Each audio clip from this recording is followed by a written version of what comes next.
বিজ্ঞানীরা বলছেন আপনি যদি খাবার খাওয়ার সময় প্রথমে সবজি খান, এরপরে আপনি প্রোটিন এবং ফ্যাট খান এবং সবশেষে যদি আপনি কার্বোহাইড্রেট জাতীয় খাবার খান, তাহলে কিন্তু আপনি আপনার রক্তে গ্লুকোজের স্পাইককে 75% পর্যন্ত কমাতে পারেন।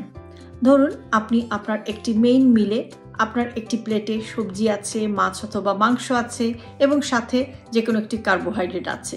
তাহলে এখন প্রথমে আপনি একটু ক্লিয়ারলি সেপারেট করে নিন। এরপর প্রথমে আপনি শুরু করুন সবজি দিয়ে, তারপরে আপনি নিন প্রোটিন, যেটা হতে পারে মাছ, মাংস, ডিম, ডাল এই জাতীয় খাবার, এবং সবশেষে যে কার্বোহাইড্রেট আছে অর্থাৎ ভাত, রুটি, পাস্তা, যে কার্বোহাইড্রেটটি আপনি সাথে নিয়েছেন সেই কার্বোহাইড্রেটটি লাস্টে খাওয়ার চেষ্টা করুন।